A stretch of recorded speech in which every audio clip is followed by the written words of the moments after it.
Halo mahasiswaku sekalian, hari ini Bu Endang akan melanjutkan kuliah tentang konsep dari tree ya. Nah, ini merupakan bab subbab 4.2 dari teori graf ya. Nah, mari saya akan men-share ya, men-share screen dari PPT saya. Oke.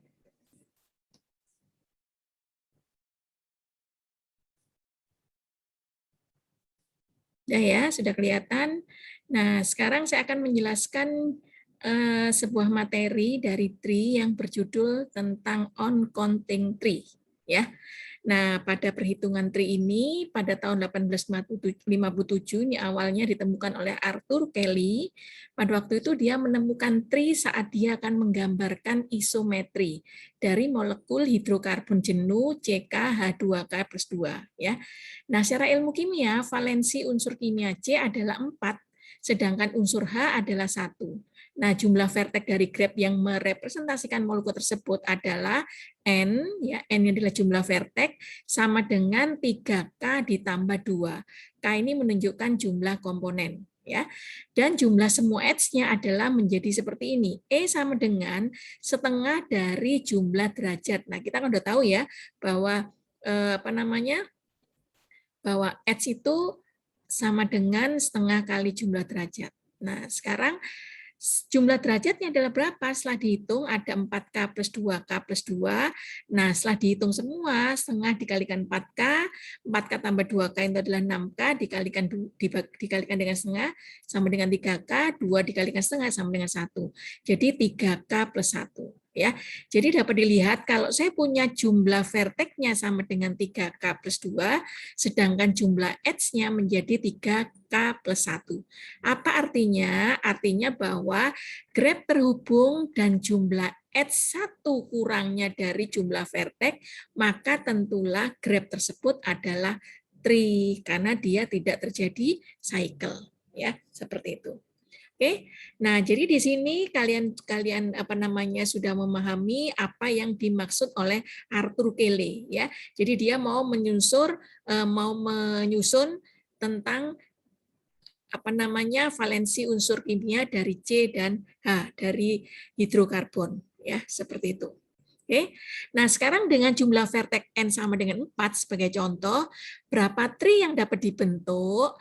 Yaitu adalah 16 tree, yaitu hasil dari vertex dengan 4 label. Jadi kalau sudah saya berikan tree dalam bentuk label di mana vertexnya ada 4 yaitu A, B, C, D, maka ketika saya buat sisi-sisi yang lain saya bisa punya A, B, C, D seperti ini. Atau saya punya bentuk yang lain seperti ini ya dengan posisi bentuk yang hampir sama ya ada 4. Terus kemudian dengan bentuk yang hampir sama seperti ini ya, ini juga ada 4. Nah, bentuk U ya U sama N, kalau ini N sama Z gitu ya, ini juga 4. Nah, bentuk yang seperti ini juga 4. Nah, kalau dilihat maka apa? Jumlah tree berlabel dengan N vertex di mana N-nya apabila lebih dari 2, lebih dari sama dengan 2 ya, maka rumusnya adalah jumlah vertex-nya hasil jumlah bentuk tree-nya yang terbentuk adalah N pangkat N-2. Jadi kalau 4 pangkat 4 min 2 jadi sama dengan 4 pangkat 2 berarti ada 16 bentuk tree. Ya, jadi sekarang nanti kalian coba kalau N sama dengan 5 apabila tree-nya berlabel artinya punya nama, jadi tidak sembarangan tempat lokasi daripada vertex-vertexnya. Ya, itu akan memiliki rumus N pangkat N-2. Oke. Nah, sekarang kalau tree itu berlabel ya, maka untuk tree yang tidak berlabel itu bagaimana? Dari 4 vertex hanya terdapat 2 tree yang berbeda. Jadi contohnya seperti ini. Apabila saya punya vertex saya taruh di sini, terus ini saya pindahkan ke sini atau sebaliknya saya pindahkan ke sini, tetap semua sama karena dia tidak berlabel, tidak punya nilai A, B, C, D, E tadi. Ya. Nah, bentuk yang lain adalah seperti ini. Oke. Nah, jadinya kita apabila mau menyusun bentuk tree dari tree yang tidak berlabel sama tree yang berlabel itu hasilnya berbeda ya, seperti itu. Oke. Nah, sehingga apa yang sudah saya jelaskan di depan itu, ini mendasari tentang spanning tree atau pohon rentang. Yaitu, apa itu spanning tree? Suatu tree T disebut spanning tree dari suatu graph terhubung jika T tree tadi adalah subgraph daripada graph. Ya, subgraph daripada graph. Dan T sendiri memuat semua vertex dari G. Jadi ingat kunci keywordnya di sini.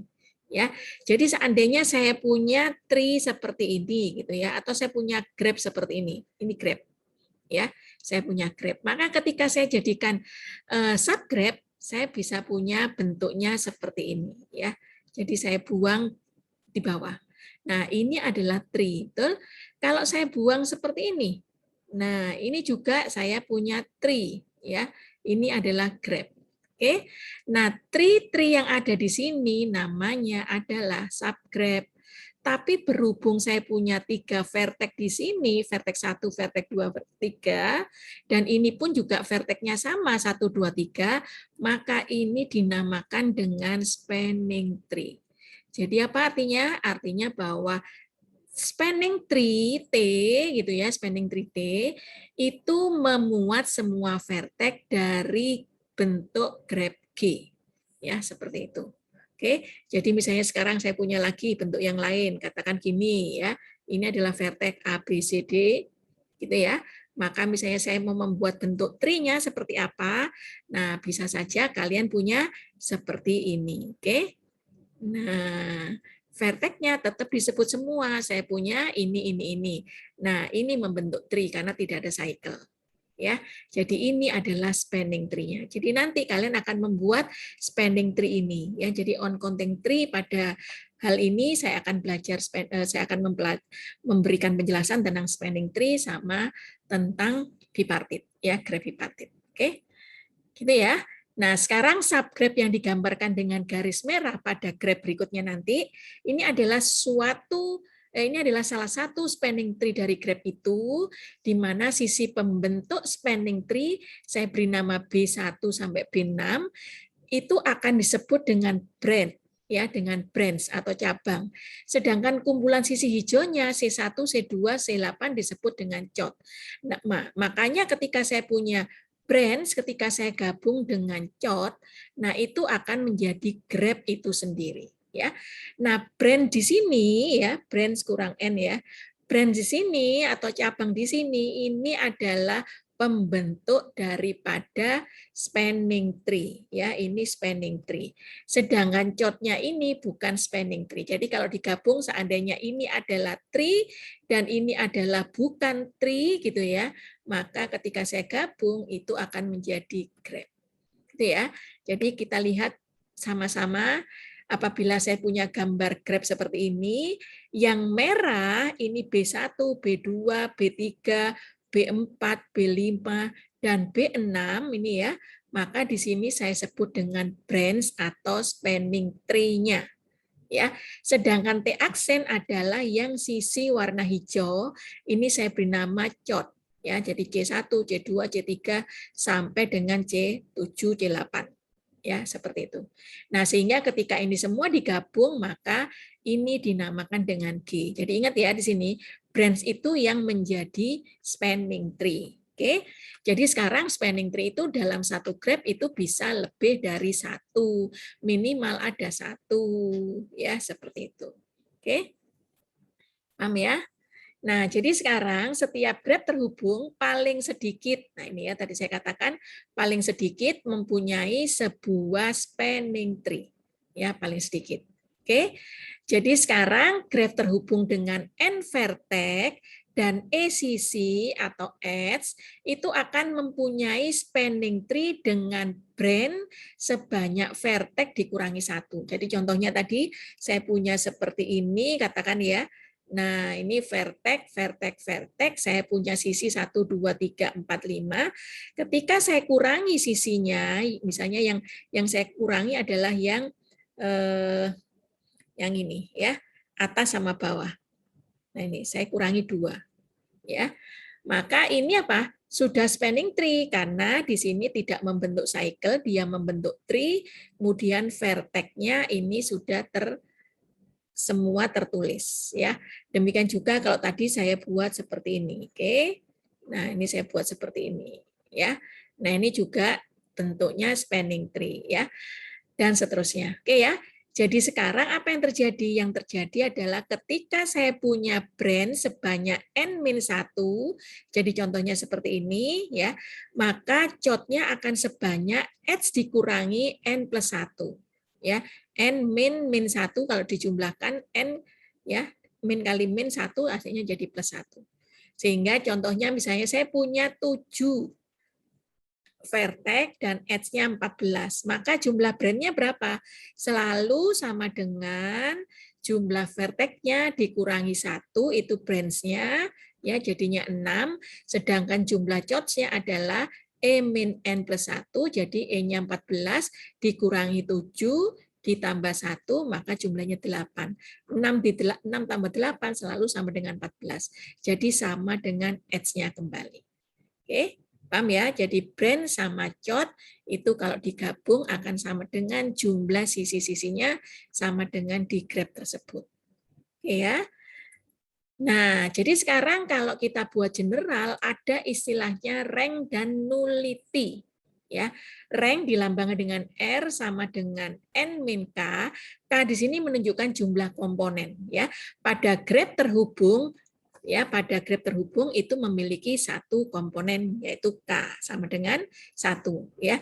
Jadi kalau saya punya nullity maka di sini dilambangkan dengan mu, rumusnya apa? E min N plus K. Jadi kalau K-nya sama dengan 1 yang tadi ya, K-nya sama dengan 1 yaitu sebagai graph yang terhubung, maka rank-nya menjadi N min 1 sama dengan N min 1 gitu ya. Sedangkan mu-nya sama dengan E min N min 1 ya. Jadi yang ini tadi disebut dengan apa? R tadi disebut dengan jadinya branch pada spanning tree, nullity-nya kalau ini tadi jumlah komponennya yang terhubung adalah 1, maka nullity-nya disebut dengan chot. Jadi rank dan nullity itu merupakan jumlah sisi pada graph. Ya, seperti itu. Oke ya. Jadi ini untuk penjelasan dari secara general, istilah secara general di dalam sebuah graph pada spanning tree, brand, dan chot. Ya, seperti itu. Oke. Oke, nah sekarang bagaimana kita mau melakukan pencarian tree ya. Jadi pohon pencari. Nah, di sini teknik pencarian yang tepat pada pohon terstruktur akan menjamin dikunjunginya semua bagian pohon tanpa harus banyak mengulang pada titik tertentu, ya, sehingga pemborosan waktu dan sumber daya dapat dihindari. Nah, di sini ada 2 metode pencarian. Yang pertama disingkat dengan DFS atau Depth First Search. Ya, ini kurang R. Nah, terus kemudian merupakan suatu pencarian awal dalam, ya depth-nya di dalam atau kedalaman, sedangkan yang satunya adalah BFS, ya. BFS ini adalah breadth first search, ya, yaitu suatu pencarian awal lebar. Jadi breadth ini melebar, kalau ini ke dalam, ya. Jadi tidak ada aturan terbaik dari kedua metode ini, mana yang memiliki kelebihan dan kekurangan masing-masing. Karena hal ini bergantung pada permasalahan yang akan kita miliki. Oke ya. Sekarang kita mulai dengan searching search tree yang untuk depth first search. Oke. Nah, ide dasar yang digunakan pada metode DFS adalah pencarian masuk sejauh mungkin. Jadi masuk sejauh mungkin itu artinya sama dengan tadi apa? Dalam, ya, pada pohon sebelum menyebar ke titik yang lainnya. Itu tadi yang namanya depth first, ya, seperti itu. Jadi contoh di sini pohon yang berlabel A ini adalah pohon yang dilabeli ABCD, sedangkan yang B ini adalah hasil searching-nya, hasil penelusurannya. Ya, jadi contohnya misalnya saya punya A, B, C, D, E, F, G, H, I, J, K, L, Ya, bagaimana penelusurannya? Maka saya baca dengan A dulu sebagai penelusuran pertama, terus B, terus D, terus I. Ada lagi enggak ke bawah? Enggak ada. Kita geser ke kedalaman yang di sebelahnya. Gitu ya. Terus dicari lagi, ada enggak sebelahnya? Ada lagi. Ada enggak di sebelahnya lagi? Enggak ada pada titik anak yang sama, ya. Maka kita naik ke level berikutnya. Level berikutnya ada enggak di sebelahnya? Oh, ada, ya, gitu. Ada lagi di sebelahnya? Enggak ada. Kita masuk ke level berikutnya lagi. Nah, level berikutnya lagi ada enggak anaknya? Ada, yaitu C. C ini 8. Maka berikutnya cari kedalamannya lagi. Ada enggak yang dalam? Ada. 8, 9, 10, ya. Nah, di 10 enggak ada lagi. Kita naik lagi ke atas. Maka carilah temannya di 9 ini pada level yang sama di 8. Maka saya punya 11 dan 12, ya. Seperti ini. Ini ketika depth first search. Jadi kalian mencari masuk sejauh mungkin. Jadi ini masuknya sejauh mungkin ke sini, masuknya juga sejauh mungkin ke sini. Oke. Nah, ini sebenarnya sama saja kalian melihat sebagai diagram dinding. Jadi ketika tadi saya cari, ya, cara lainnya dengan menggunakan diagram dinding, di mana pohon ini dianggap sebagai dinding yang keras. Seseorang berjalan mengelilingi dinding tersebut, ya, dengan selalu menjaga agar dinding itu tetap di sebelah kirinya. Terus naik, ya, ada lagi naik. Nah, sehingga urut-urutannya akan menjadi seperti ini, ya, gitu. Oke. Nah, ini menggunakan depth first search. Jadi diibaratkan dalam kondisi nyata adalah kita menelusuri sebuah dinding, ya, seperti itu. Oke. Nah, ini sebagai contoh aplikasinya, nanti kalian akan belajar pada subbab 4.3. Jadi di sini tidak akan saya jelaskan dulu ya, tapi yang jelas sebagai contohnya nanti misalnya saya punya sebuah pernyataan aritmetika A ditambah B dikurangi C kali D, maka posisinya nanti meskipun dia bersifat komutatif di dalam proses aritmatika ini, tapi nanti di dalam tree itu tidak boleh, ya. Anak kiri itu tidak sama dengan anak kanan. Itu yang kalian perhatikan. Jadi misalnya saya punya AB di sini itu tidak sama dengan AB yang ada di anak kanan. Karena apa nanti? Ketika kalian melakukan penelusuran, penelusurannya bisa berbeda seperti itu. Oke. Jadi kalau saya punya nanti pada sub 4.3 saya belajar tentang konsep aplikasi dari tree, maka saya akan menjelaskan tentang aritmetika ini, kalian tidak boleh dibalik. Sehingga seperti apa? Ketika saya punya A ditambah gitu ya, maka posisinya di sini dilihat lagi B min C kali D, berarti ini adalah satu operan tersendiri, ini satu operan sendiri. Berarti ini adalah anak kiri dan yang ini adalah anak kanan, ya. Maka A di sini anak kiri dari plus, sedangkan yang ini semua anak kanannya. Nah, anak kanannya mana? Di sini adalah operatornya adalah kali. Maka kali ini yang membagi anak kirinya B min C sama D. Berarti D ini anak kanan gitu ya. Nah, sedangkan yang anak kirinya dari kali tadi ini punya min. Min dengan apa? Anak kiri B, anak kanan C. Jadi saya punya BC seperti ini. Oke.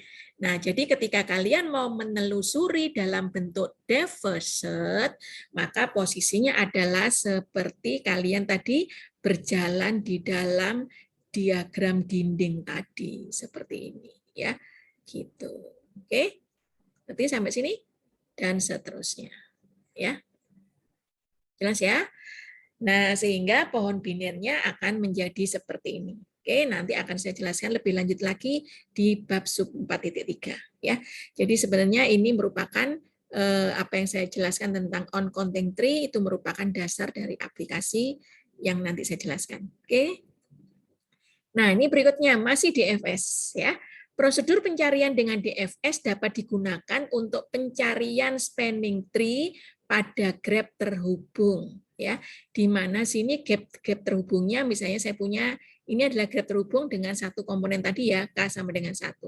Maka ketika saya buat spanning tree-nya seperti apa, maka di sini kalau pakai DFS saya punya apa?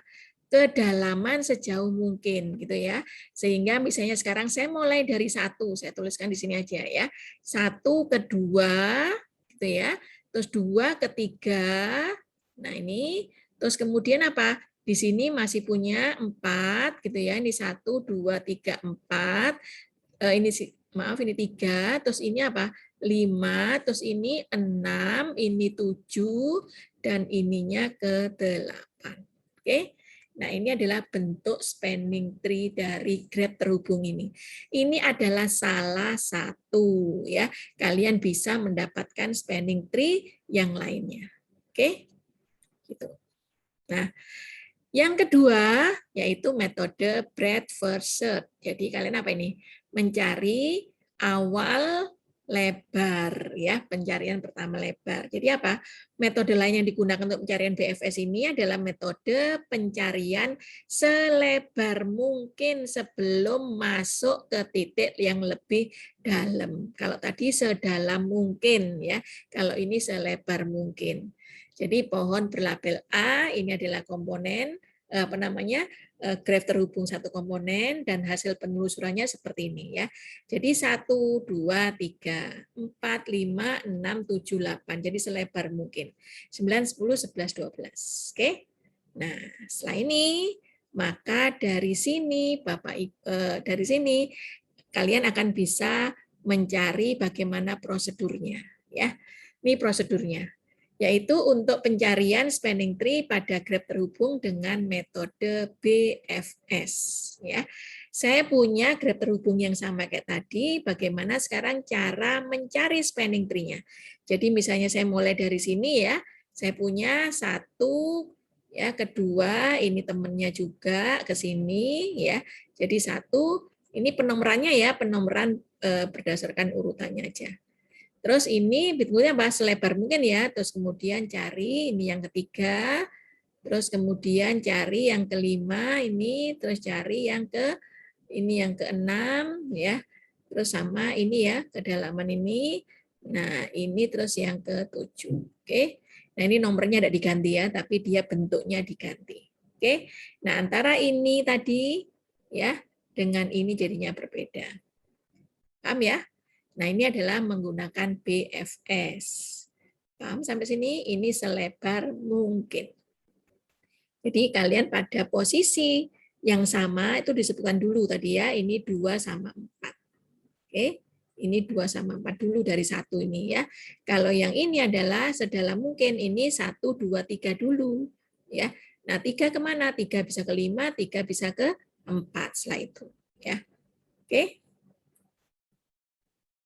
Ya, jadi selesai untuk metode tentang DFS sama BFS ya. Bagaimana sekarang yang fundamental sirkuit? Nah, fundamental sirkuit adalah sirkuit yang terbentuk dari spanning tree dengan penambahan sebuah chord ya. Chord inilah yang apa tadi? Selain branch, yaitu yang bukan tree. Jadi kalau ada saya tambahkan sebuah chord ini C1, C2, 3 sampai C berapa tadi ya, C8 gitu. Saya tambahkan satu chord, maka dia akan menjadi fundamental sirkuit. Jadi penambahan chord menyebabkan dia bukan lagi tree, tapi menjadi sirkuit. Ya. Paham ya? Nah, penambahan sirkuit ini, ya fundamental sirkuit ini adalah penambahannya sirkuit yang terbentuk dari semula spanning tree. Dengan adanya penambahan sebuah chord, maka jadilah fundamental sirkuit.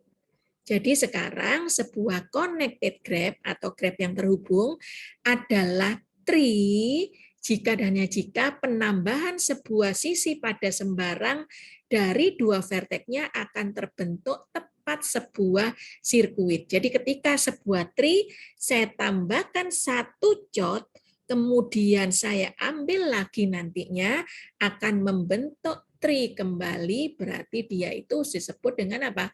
Fundamental sirkuit. Ya. Jadi pertanyaannya sekarang dari definisi di atas, dapatkah Anda menjawab pertanyaan berikut? Berapa jumlah fundamental sirkuit yang bisa dibentuk pada spanning tree? ya. Dan berapa jumlah sirkuit yang bisa dibuat pada spanning tree. Nah, seperti itu ya. Nah, itu jadi sekarang marilah kita selesaikan bagaimana cara mendapatkan fundamental sirkuit. Ya. Oke, sekarang saya akan menjelaskan tentang algoritma pencarian dari semua spanning tree. Ya, semua spanning tree artinya kalian boleh menggunakan metode pakai DFS maupun pakai BFS, terserah kalian. Tidak ada yang punya kelebihan, tidak ada yang punya kekurangan, tapi bergantung pada permasalahannya. Ya, jadi sekarang langkah 1 adalah tentukan sebuah sembarang spanning tree, sembarang ya, pada graf tersebut dengan metode DFS maupun BFS. Jadi yang seperti tadi, mau pakai DFS, mau pakai BFS, seperti apa spanning tree-nya, maka itu yang diambil. Ya, ambil sebuah saja. Terus berikutnya adalah tambahkan sebuah chart. Ya, chart itu artinya apa? Saya menambahkan satu sisi sehingga spanning tree-nya nanti menjadi fundamental sirkuit. Ya, apa yang dimaksud dengan fundamental sirkuit? Karena tadi ada penambahan satu chart. Nah, ketika nanti diambil lagi sisi-sisi yang lain selain tadi penambahan chart, maka nanti langkah ketiga masuk di sini. Setiap kombinasi pengambilan sisi, nih ya, pengambilan sisi pada fundamental sirkuit tersebut akan terbentuk spanning tree baru. Nah, ini kuncinya. Ya, maka kuncinya adalah di langkah 2 dan 3, ulangi di langkah keempat. Ya, langkah keempat ini ulangi langkah 2 dan 3 di atas sampai semua chart telah terpakai. Oke, seperti itu. Nah, bagaimana caranya? Contohnya saya punya graf terhubung seperti ini. Oke, ya. Nah, kalau saya membuat spanning tree, maka apa tadi cirinya? Semua vertex harus ikut. Jadi vertex ini, vertex ini, vertex ini, dan ini itu harus ikut kembali, ya. Jadi ini, jadi ini, jadi ini, dan ini. Sedangkan apa namanya? Kalian cari branch-nya gitu ya, sembarang boleh kalian. Mau pakai DFS maupun pakai BFS. Jadi misalnya sekarang spanning tree yang saya pilih adalah ini, ya. Jadi seperti ini. Nah, kemudian sekarang saya cek kalau saya menambahkan sebuah chart satu gitu ya. Ini adalah spanning tree, misalnya saya ambil chart yang ada di sini, saya pindahkan di mari gitu ya. Maka di sini jadi apa? Jadi BDHE inilah yang menyebabkan menjadi fundamental sirkuit, yaitu apa? Dengan adanya penambahan chart satu sisi pada tree ini membentuk sirkuit. Paham? Nah, setelah itu kalian ambil sisi-sisi yang lain selain chart-nya ini, maka nanti akan menghasilkan spanning tree baru. Contohnya misalnya saya ambil B, ya. Saya buat ini tidak ada B-nya, ternyata ini juga tree. Saya beri nama spanning tree yang kedua. Ini tadi spanning tree yang pertama yang saya tentukan dulu, ya.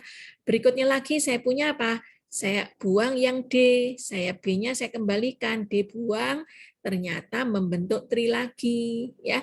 Terus kemudian di sini apa? E-nya saya buang, E-nya saya buang, B sama D saya kembalikan, maka saya punya bentuk spanning tree lagi. Nah, karena membentuk spanning tree lagi, maka hasil spanning tree-nya adalah seperti ini. Jadi kalian dari satu graf terhubung ini bisa punya 4 spanning tree ya dengan penambahan ini. Coba yang lainnya misalnya apa? Misalnya saya punya ini ya dengan cara yang sama. Saya punya ini, misalnya saya punya ini gitu ya. Terus punya ini, punya ini.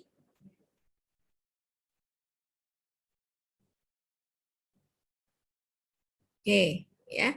Ini 1, 2, 3, 4, 5. Ya, jadi saya punya bentuk spanning tree yang lain. Katakan saya punya T5, ya.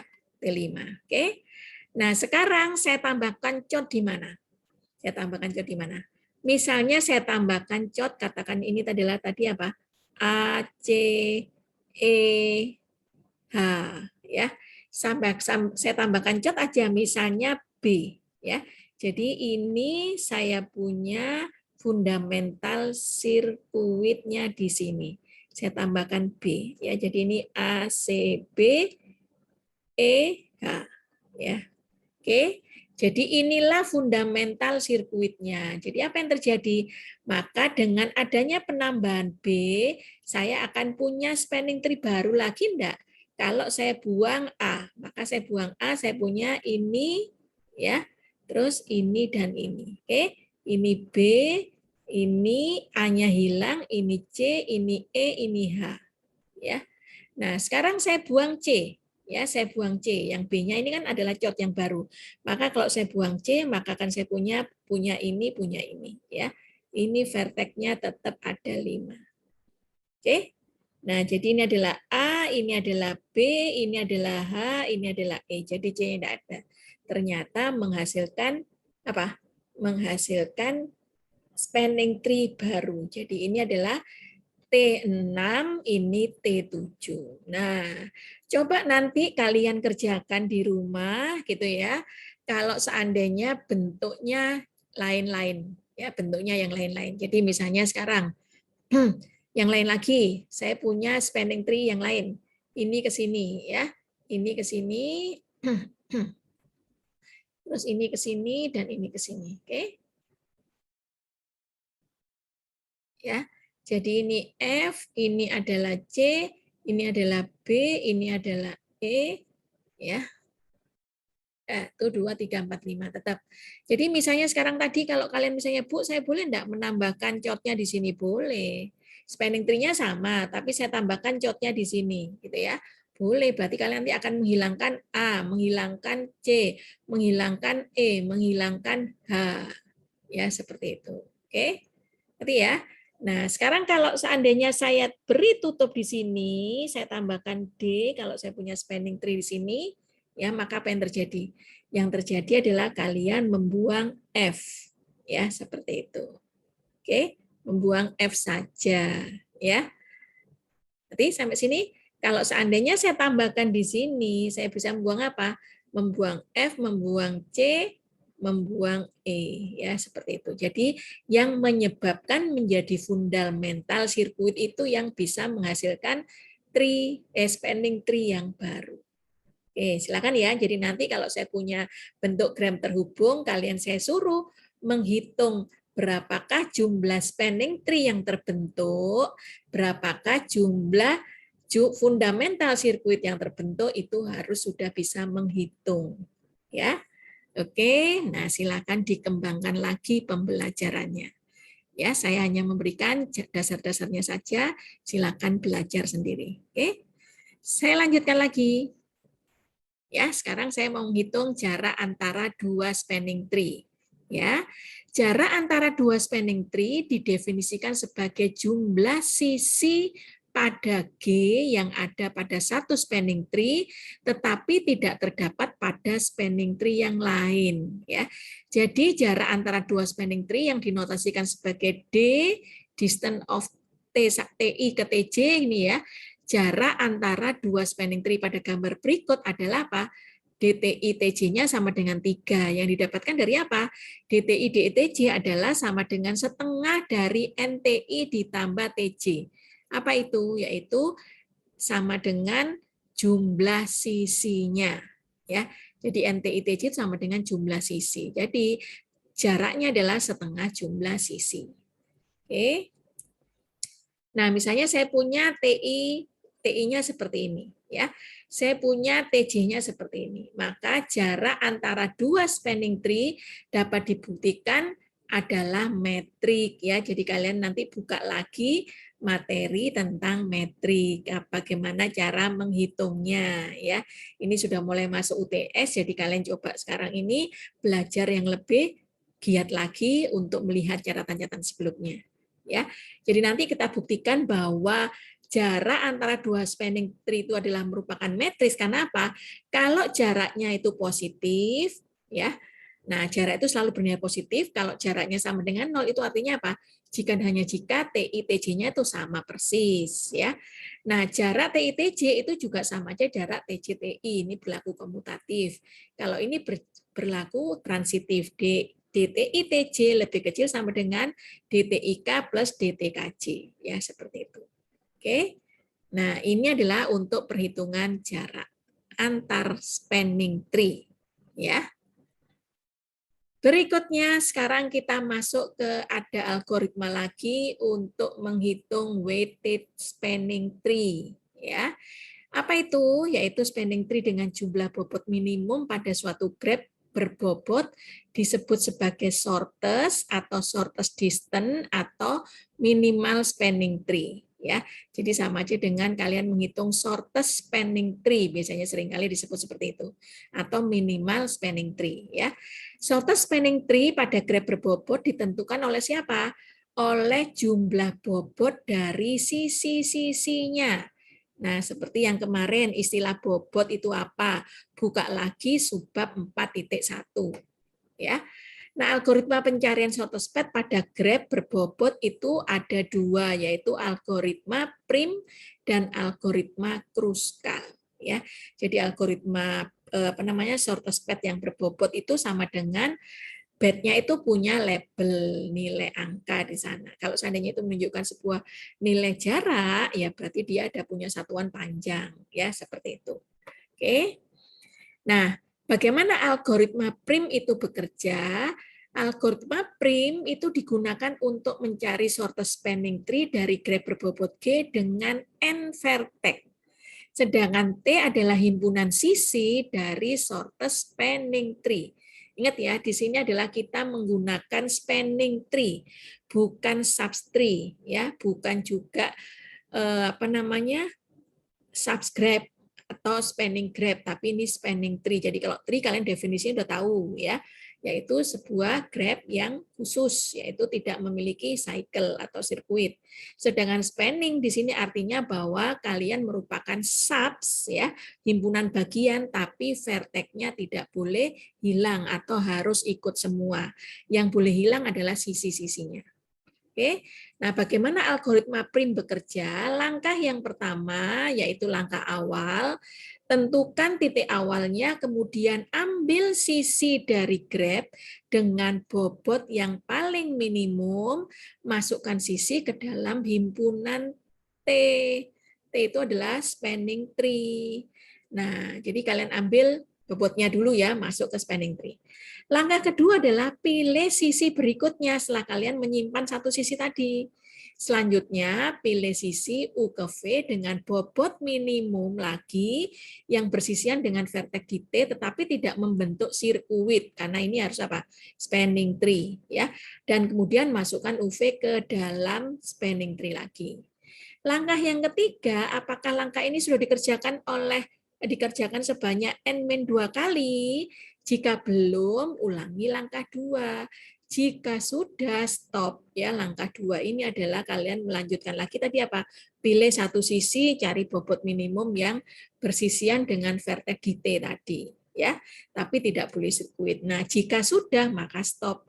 Maka jumlah seluruh langkah pada algoritma prim adalah sebanyak 1 ditambah N-2 kali yang tadi. Atau sama dengan apa? N-1. Karena jumlah spanning tree selalu sama dengan jumlah vertex dikurangi 1. Oke? Yaitu sebanyak jumlah sisi di dalam spanning tree dengan N buah vertex. Jelas ya? Nah, bagaimana contoh cara bekerjanya saya berikan sebagai berikut. Oke? Nah, inilah contoh sebuah graph yang memiliki weighted atau memiliki bobot. Jadi jarak dari 1 ke 2 ini nilainya 10 ya. 1 ke 4 nilainya 30, demikian seterusnya. Jadi setiap vertex yang dihubungkan garis ini memiliki bobot. Oke? Nah, sekarang pertanyaannya adalah kalian disuruh mencari weighted, berarti mencari bobot dari spanning tree. Ya, spanning tree berarti tadi tree yang ikut semua vertex-nya. Ya. dan cari yang minimum. Nah, cari yang minimum. Jadi sekarang misalnya saya cari dari sini tidak selalu dimulai dari 1 ya, tapi di sini kebetulan yang paling minimum adalah dari 1 ke 2.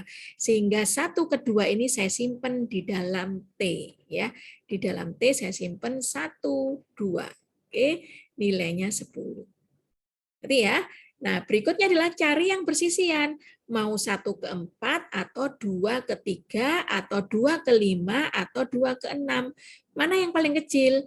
Kalau saya punya 1 ke 4, 30. Kalau saya punya 2 ke 5, ke 3 itu 50, ke sini 40, ini 25. Mana yang terkecil? Yang terkecil adalah 25. Ini yang tadi yang terkecil ya. Maka saya punya 25 ini ya, 25. Yang terkecil adalah dari jaraknya weighted spanning tree-nya 26 ya. Jadi sekarang 26 itu saya sambungkan lagi. Saya punya 1 2 6 yaitu 10 dan 25 masuk ke spanning tree. Oke.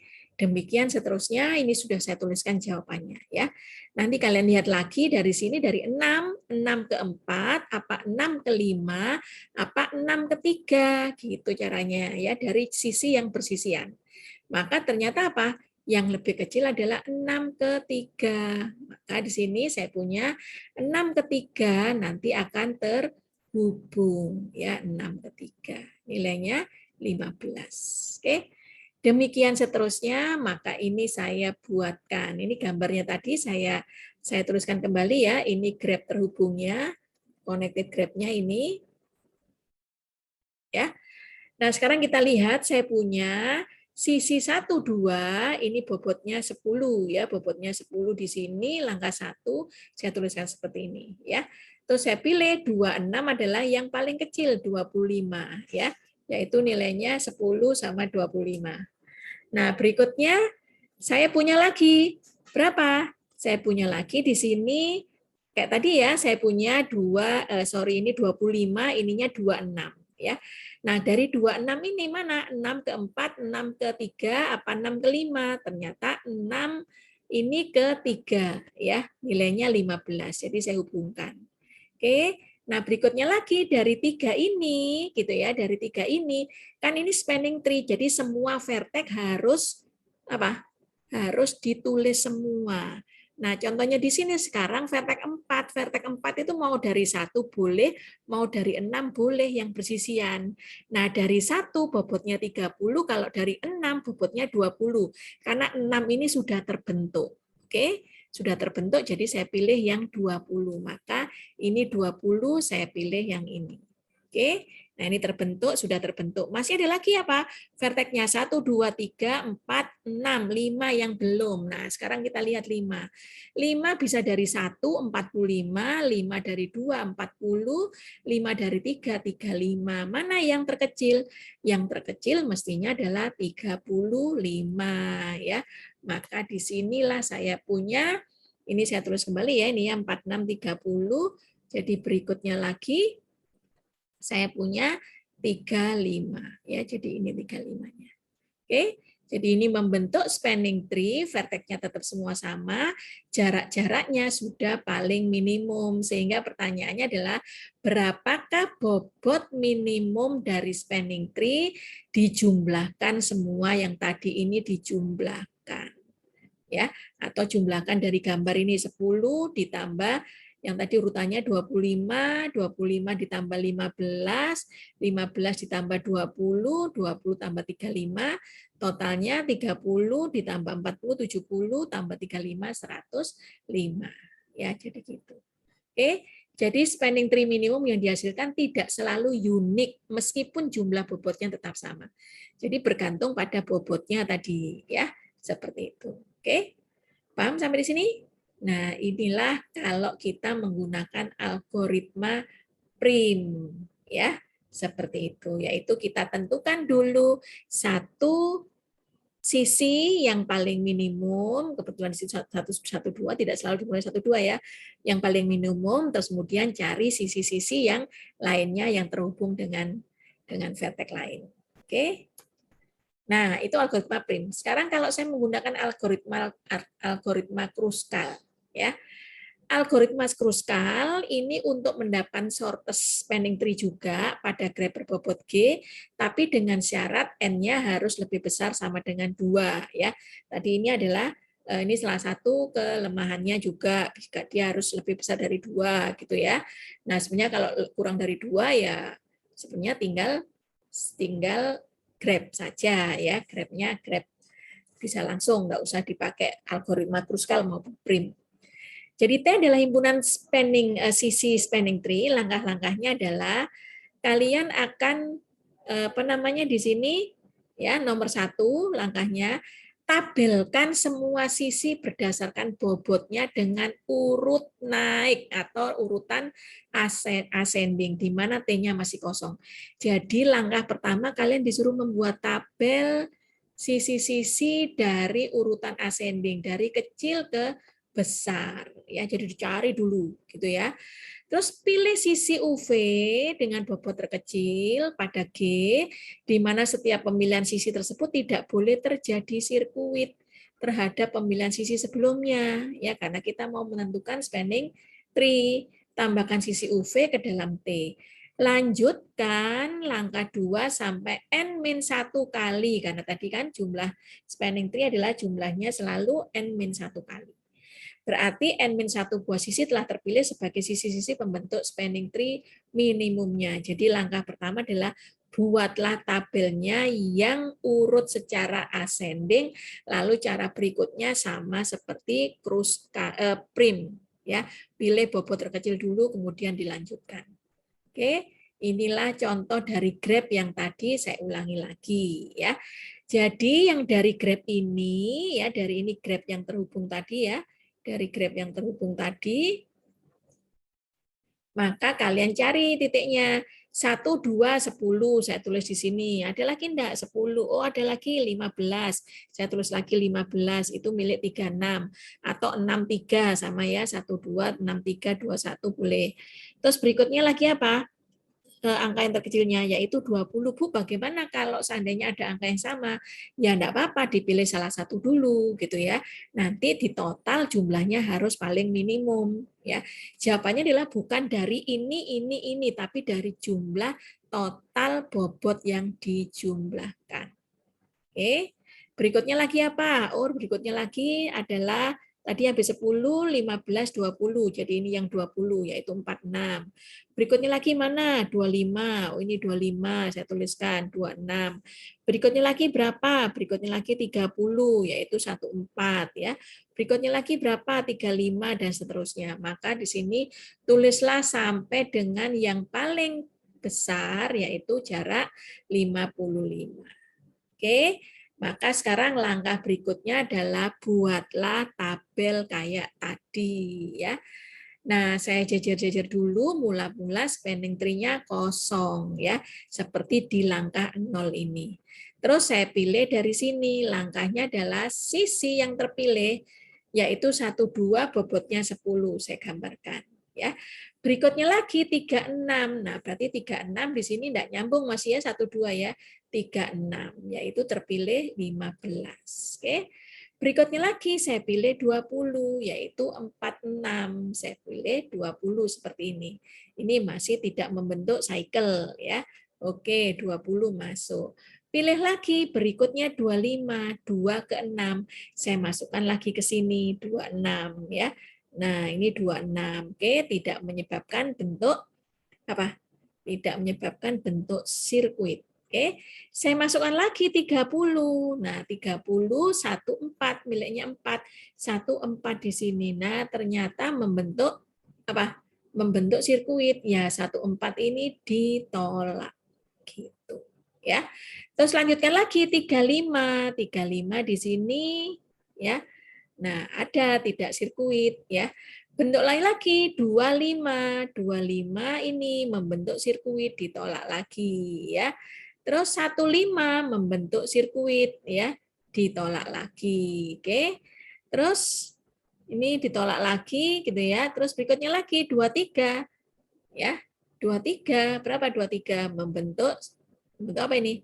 Membentuk sirkuit, ditolak lagi. 56 membentuk sirkuit, ditolak lagi. Jadi jawabannya adalah seperti ini. Jadi ini gitu ya.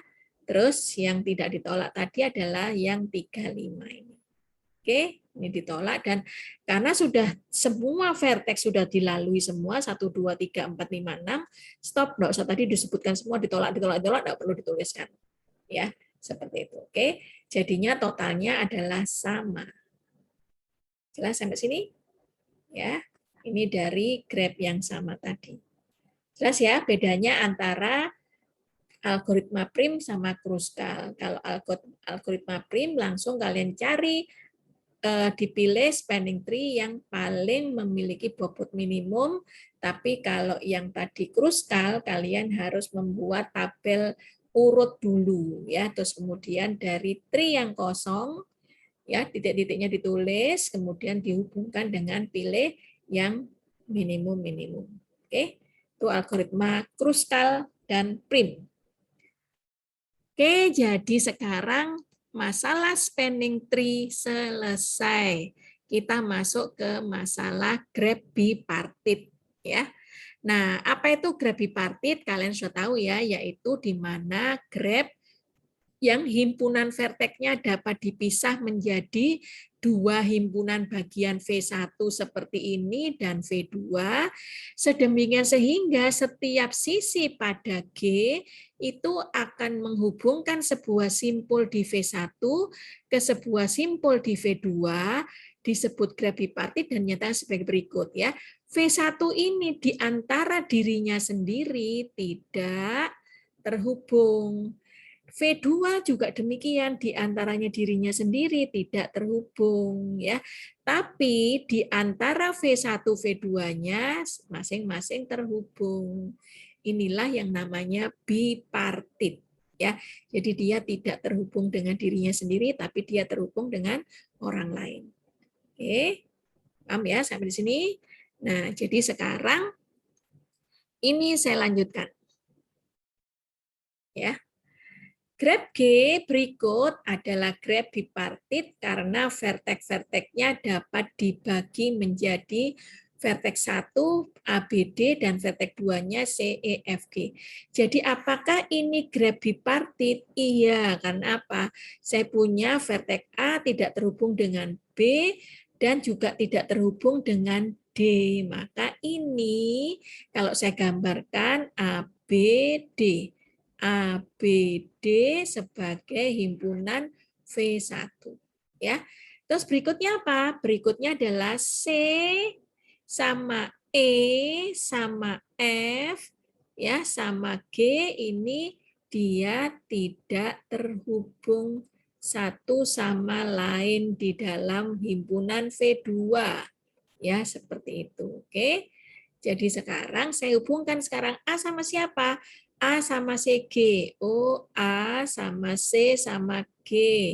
B sama siapa? B sama G. Terus juga B sama F. Juga B sama dengan E. Ya. Terus kemudian apa? B sama C. Ya, gitu. Nah, berikutnya lagi apa?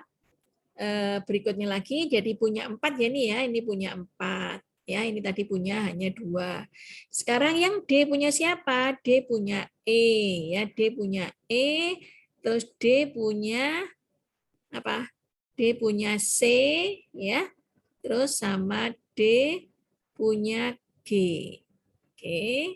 Ini ya, jadi dia punya 3. Oke. Seperti itu. Jadi ABD sudah sesuai dengan 2, 4, 3. Ya. Nah, inilah disebut dengan graf bipartit. Jadi graf bipartit tidak selalu semula berbentuk seperti ini ya. Kelihatan V1 sama V2-nya bisa saja seperti ini. Contoh lain ini juga graf bipartit ya. Misalnya saya punya rumah dengan ada air, water, ada gas ya, gas atau apa namanya gas alam itu. Terus kemudian ini adalah listrik. Ya, seperti itu. Ini pun juga merupakan graf bipartit. Bahkan bentuk seperti ini pun juga graf bipartit. Jadi ini adalah himpunan V1-nya, sedangkan yang ini ya himpunan V2-nya. Jadi saya boleh seperti ini ya, ini katakan V1. Sedangkan V2-nya katakan A, B, C, D, E, F, G, H ya. Saya punya A, B, C, D, E, F, G, H. Nah, ternyata ini semua ke sini dan ini masing-masing tidak terhubung. Oke. Nah, ini adalah V2-nya. Jelas ya? Oke, itu grab bipartit. Jadi ini saya ingatkan kembali, sebenarnya kan di awal-awal sudah pernah saya jelaskan grab bipartit itu apa. Jadi harus dibuka-buka lagi, karena minggu depan sudah UTS. Ya. Nah, sekarang kita masuk ke aplikasi spanning tree yang tadi, tapi pada grab bipartit. Kalau tadi kan pada grab yang terhubung, sekarang pada grab yang bipartit. Jadi masih ternyata kita mau menghitung aplikasi spanning tree, yaitu apa?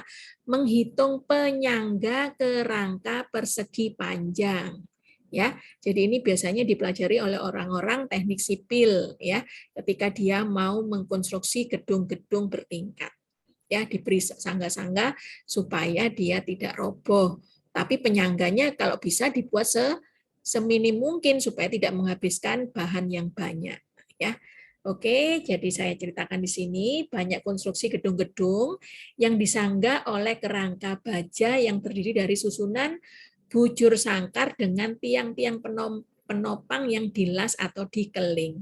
Ya, pada gambar berikut menunjukkan kerangka persegi panjang sederhana yang terdiri dari 4 tiang dan 4 sambungan. Jadi saya punya tiang pertama ini, tiang kedua ini, tiang ketiga ini, dan tiang keempat ini. Ya, disambung kerangkanya ini ya, baja-baja ini kan mahal. Jadi bagaimana kalau kita kita buat sesedikit mungkin tapi tetap kokoh, itu tujuannya ya. Nah, ketika sudah saya sambung ini ya, sudah saya ikat, sudah saya mur gitu ya, sudah saya rapetin. Nah, ternyata ketika saya beri beban, yang terjadi bisa miring ke sini, tapi juga bisa miring ke sini gitu ya bebannya. Nah, akhirnya bisa jadi jret, bisa jadi jatuh, ataupun ini juga bisa jadi jatuh ketika saya beri beban di sini. Oke? Nah, apa yang terjadi supaya tidak jadi miring ke kanan atau miring ke kiri, maka diberilah beban seperti ini, ya. Nah, berarti ini apa ini? Ada penambahan biaya untuk menambah sebuah kerangka baja. Oke, maka meskipun nanti diberi beban, maka dia tidak akan miring ke kanan karena miring ke kiri, karena apa? Ini adalah panjangnya sudah kokoh gitu ya, jadi tidak mungkin nyeleot gitu ya. Oke, nah itu ya, ini merupakan salah satu bentuk untuk penambahan sebuah penyangga. Oke, nah bisa juga nanti bentuk penyangganya dari sini ya, sama saja. Oke, nah sekarang permasalahannya adalah dalam struktur besar yang memuat banyak sel bujur sangkar, tidak perlu setiap sel itu disangga. Jadi tujuannya untuk apa? Meminimalisasi biaya. Ya, setiap sel itu disangga dengan penyangga diagonal untuk menjamin kekokohannya. Jadi tidak perlu setiap sel. Ya, oleh karena itu harus ditentukan sebuah cara untuk menentukan kebutuhan jumlah minimum dari penyangga diagonal, tetapi tetap mendapatkan struktur yang kokoh. Jadi carilah jumlah penyangga minimal. Oke. Nah, ini saya punya gambar ABC ya. Di sini saya berikan bahwa gambar yang A ini adalah gambar kerangka yang kokoh. Karena apa? Karena ini bentuknya bujur sangkar ya, karena dia sudah disangga di sini. Nah, ini tidak mungkin meletot ya, tidak mungkin dia miring kayak tadi. Ini pun juga sudah disangga, ini disangga-sangga. Ternyata apa? Sangganya hampir ada di semua kecuali di sini. Jadi ini sudah rapat, ini jadi ini tidak mungkin mengsle ke bawah, ini pun juga tidak mengsle ke sini ya, karena ada satu.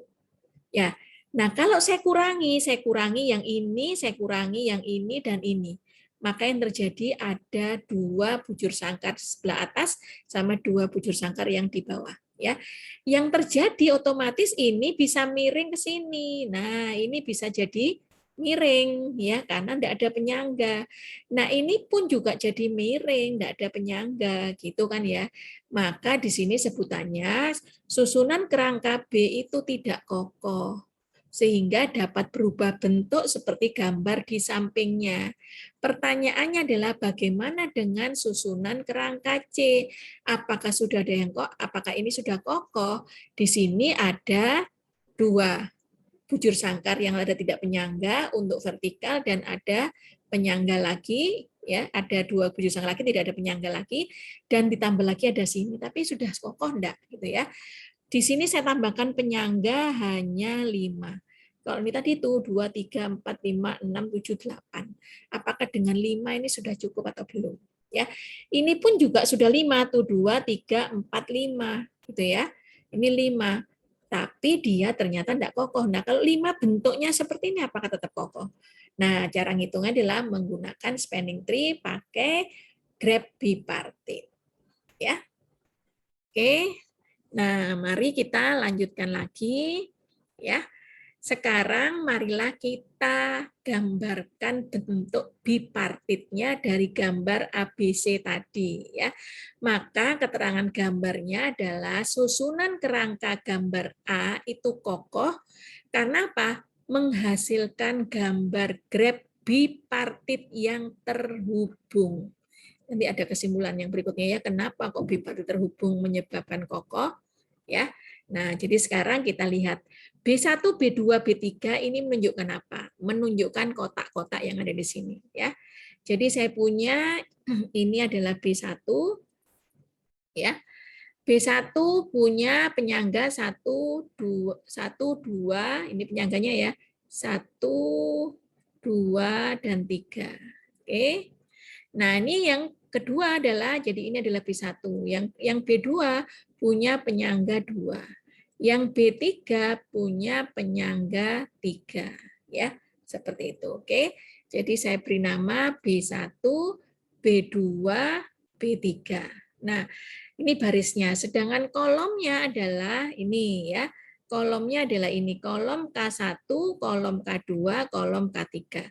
Kolom K1 penyangganya 2, kolom K2 penyangganya 3, ini 3 ya. Jadi ini ya penyangganya kolomnya 2, ini 3, 3. Jadi hubungkanlah tadi ya K1 kolomnya pada baris 1 sama baris 3. Nah, ini dibuat semua. Maka kalian lihat, ini adalah V1, ini adalah V2 ya. Nah, V2 karena masing-masing tidak apa?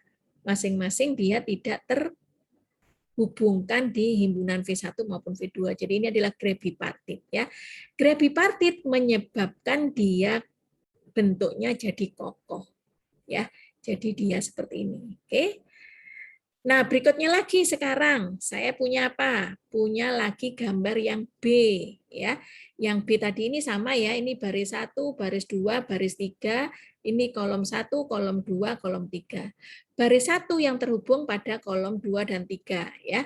Baris 1 terhubung dengan ya kolom 2 dan kolom 3 gitu ya. Terus baris 2 terhubung dengan kolom 2 dan 3 juga, baris 3 1 ya. Nah, baris 3 ke kolom ke-1 ya, baris 2 ke kolom K2 sama K3 juga. Nah, lihatlah, ini memang bipartit, betul? Ini bipartit. Tapi ternyata ini berdiri sendiri, ya, tidak terhubungkan dengan kolom yang lain. Maka di sini adalah dia tidak kokoh karena apa? Gambar graf bipartit yang dihasilkan tidak terhubung. Kalau ini tadi kan saling terhubung, betul? Saling terhubung kenoknya ya. Nah, ini tidak terhubung kenoknya ya. Maka dari sini dia tidak kokoh. Oke. Nah, sekarang bagaimana yang bentuk ketiga atau C? Kita lihat lagi. Baris 1, baris 2, baris 3. Terhubungkan dengan baris 1, kolom 1 dan kolom 3. Ya, ini kolom 1 saja, ini kolom 2 dan 3. Jadi ya, baris 1 ya di sini baris 1 ke kolom 1 dan kolom 3, baris 2 ke kolom 1, baris 3-nya ke kolom 2 dan kolom 3. Nah, kalian lihat di sini, ini bentuknya memang betul bipartit. ini memang bipartit. Nah, pertanyaannya apakah dia terhubung? Ternyata dia graf bipartit adalah graf bipartit terhubung. Oleh karena itu, susunan kerangka pada gambar kokoh adalah kokoh pada gambar C. Kenapa? Loh, Bu, ini tidak terhubung. Nah, ini lihat. Membentuk kalimat apa? Sebuah graf terhubung. Nah, ini kan. Sebuah graf terhubung itu apabila punya satu komponen. Nah, ini kan komponen yang nyambung semua. Oke, jadi bentuknya meskipun sama-sama penyangganya 5 tadi, tapi ini yang bentuknya kokoh. Ya, jadi anak sipil itu juga belajar seperti ini, sama seperti kalian anak infor ya. Anak infor tapi aplikasinya adalah bukan untuk ke konstruksi bangunan. Kalian adalah logika berpikirnya itu yang diambil. Oke ya. Paham sampai di sini ya? Maka di sini kalian akan mendapatkan graf bipartit yang terhubung itulah yang menjadi penyangga tadi kokoh. Jadi kesimpulannya adalah ini ya, susunan kokoh berkaitan erat dengan graf bipartit yang terhubung. Jadi katakan kokoh kalau bipartitnya terhubung. Nah, otomatis kalau tidak kokoh, ya kenapa? Karena meskipun dia graf bipartit, tapi dia tidak terhubung. Contohnya kasus B tadi. Jadi pada gambar A dapat dijadikan graf bipartit minimum dengan pengambilan satu atau lebih cabang, tetapi susunannya tetap kokoh. Jadi kesimpulannya dari penjelasan di atas, jumlah cabang minimum terkait dengan spanning tree-nya. Oke, paham sampai di sini? Ya, spanning tree. Jadi semua harus titik-titik semua tercover. Ya, siapa yang belum ngerti? Ya, jadi apa yang saya jelaskan tadi merupakan materi subbab 4.2 di dalam konsep tree. Ya, oke, jadi nanti kalau kalian belajar lebih jelas lagi, silakan dipahami pelan-pelan, diulangi lagi kuliah saya. Semoga kalian mengerti dan selamat belajar karena minggu depan sudah UTS ya. Jadi nanti saya berikan contoh-contoh soal untuk menghadapi UTS minggu depan. Oke, terima kasih.